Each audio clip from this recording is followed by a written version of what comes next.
Oui, mesdames et messieurs, bienvenue. Merci de choisir la télévision Isanganiro pour vous informer. Voici les principaux titres de ce journal.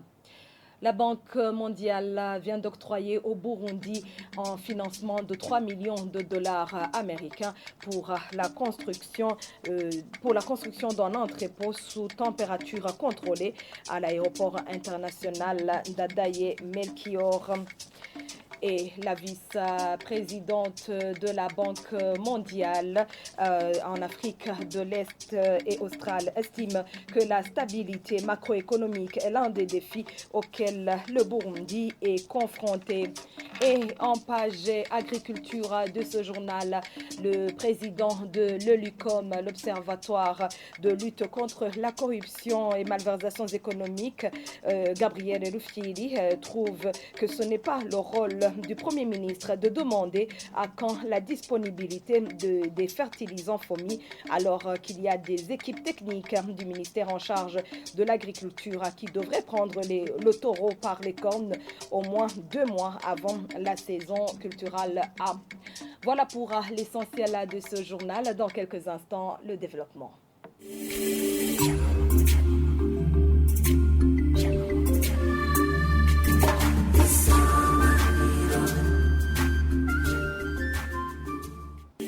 Encore une fois, bienvenue. Plus de 3 millions de dollars américains, tel est le montant du financement de la Banque mondiale à travers le projet de développement local pour l'emploi PDL, en sigle pour la construction d'un entrepôt sous température contrôlée dans les enceintes de l'aéroport international d'Adaye Melchior. Lors de la visite de cet entrepôt ce samedi par la présidente adjointe de la Banque mondiale en Afrique de l'Est et australe, le ministre du Commerce et de l'Industrie a exprimé sa gratitude à l'endroit de la Banque mondiale, tout en ajoutant que cet entrepôt va beaucoup générer des revenus dans l'exportation des produits périssables du secteur agroalimentaire. Je vous invite à suivre le ministre Marie-Chantal Nidjimbele. Nous venons de rendre visite à une infrastructure de terminal frigorifique.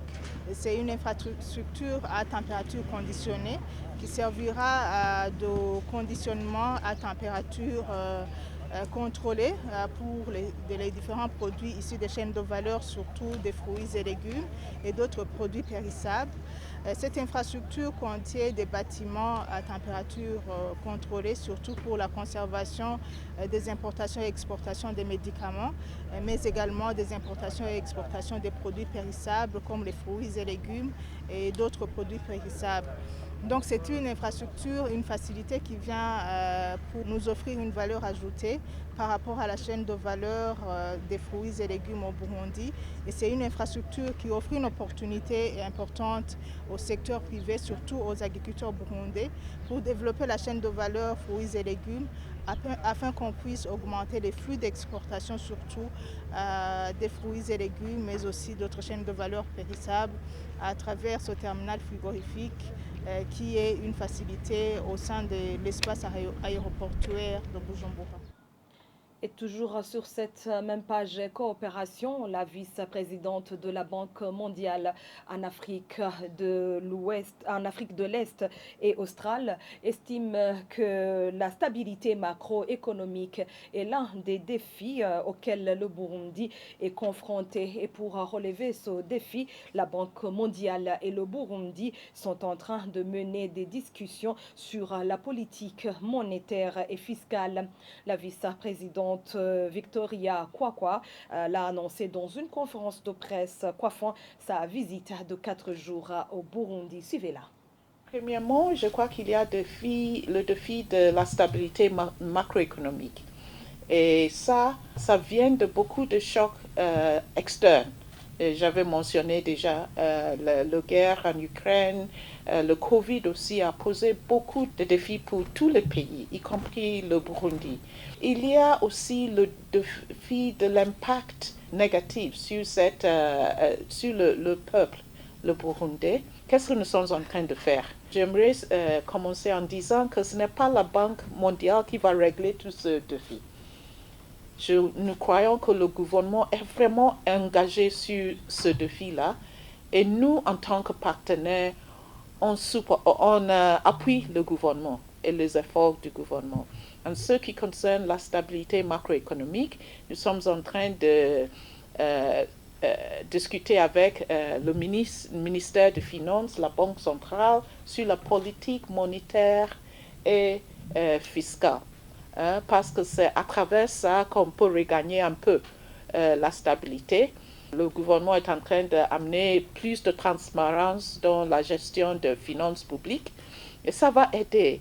Ils sont en train de vraiment voir comment est-ce qu'ils peuvent faire de la consolidation de finances publiques. Au niveau du politique monétaire aussi, il y a des mesures qui sont en cours. Et nous, à travers notre dialogue macroéconomique, on est en train d'aider le gouvernement.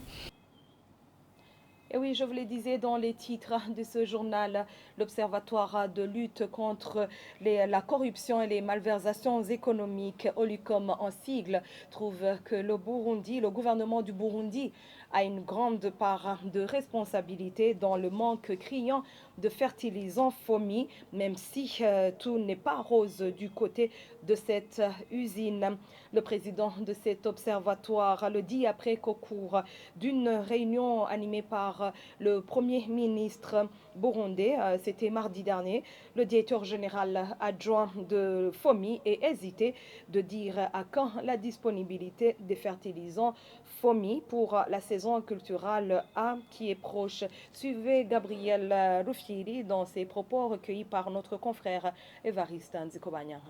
Au regard des propos que le Premier ministre a tenus à l'endroit du représentant d'OFOMI au Burundi, il est clair qu'il y a une mésentente entre FOMI et le gouvernement. Mais pour nous, nous situons cette situation dans un endroit où le gouvernement, normalement, a une très grande responsabilité. Premièrement, l'OLUCOM ne comprend pas comment les recommandations qui ont été émises lors des États généraux sur l'agriculture n'ont pas été suivies. Nous demandons à ce qu'il y ait d'abord l'évaluation de la mise en œuvre des recommandations ici des États généraux de l'agriculture.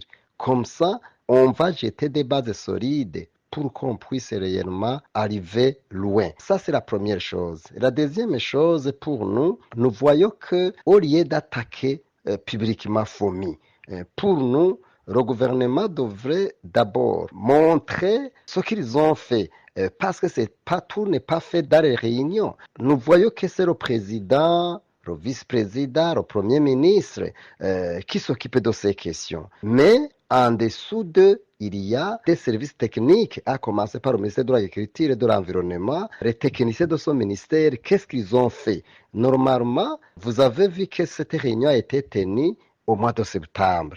Et le mois de septembre, c'est le mois qu'on commence l'agriculture pour la saison A.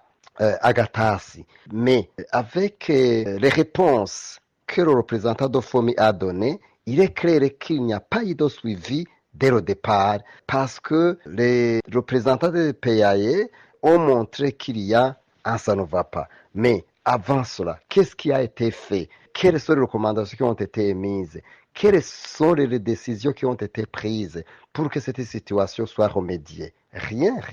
Donc pour nous, nous voyons que la grande responsabilité émane de l'État.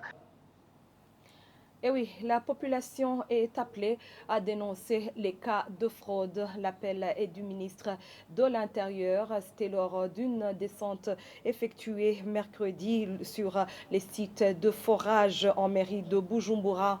Martin Niteretse a en outre exhorté la population à dénoncer les magistrats qui font les dénis de justice.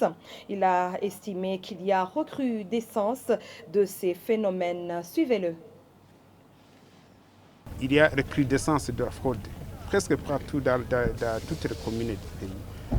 Certains commerçants pratiquent la fraude comme s'ils sont dans le droit de pratiquer la fraude. Tout ce qui est fraude, désormais, ils doivent considérer que c'est une infraction et d'ailleurs, c'est stipulé au niveau du code pénal que la déstabilisation de l'économie nationale, c'est une infraction à réprimer à tout prix. Donc, toutes les catégories de fraude doivent être réprimées. J'interpelle tout un chacun, et même la population, de donner des renseignements sur les cas de fraude pour qu'on les sanctionne à temps. Le deuxième message, ça concerne les lamentations de la population par rapport aux mal jugés. La population se plaint qu'il y a des magistrats qui font sciemment des jugements qui ne sont pas conformes à la loi, qui sont en dehors de la loi. On interpelle la population à nous renseigner sur tous les cas, à renseigner tous les cas pour qu'on interpelle surtout les magistrats qui font sciemment se mal juger ou qui n'exécutent pas les jugements rendus, qui font déni de justice pour qu'à temps on intervienne sur toutes les demandes de la population pour que tout le monde soit à l'aise dans son pays. Et aussi l'administration aussi doit veiller à ce qu'il n'y ait plus de lamentation, il n'y ait pas de stress de la part de la population, parce qu'on est là pour servir la population, non pas pour nous servir. Et avant de boucler ce journal, l'organisation de lutte contre la consommation des stupéfiants, OLCOS en sigle, appelle les femmes enceintes et les femmes allaitantes d'éviter de consommer des boissons alcoolisées durant cette période.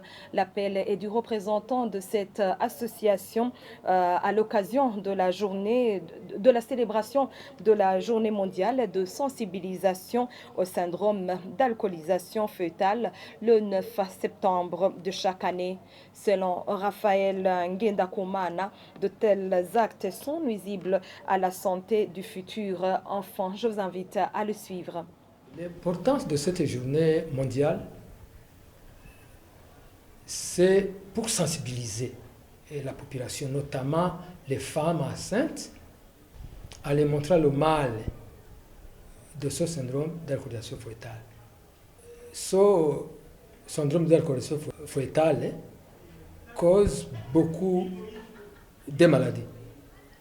Je peux citer au moins 2 ou 3 maladies, et notamment le retard de croissance pour un bébé, et la microphalie, le retard de psychomoteur seront les résultats des médecins. Je peux lancer un appel aux femmes enceintes de cesser de consommer l'alcool pendant la grossesse. Je peux lancer un appel encore pour les médecins de sensibiliser et d'informer les femmes enceintes donc les conséquences de ce syndrome d'alcoolisation fœtale.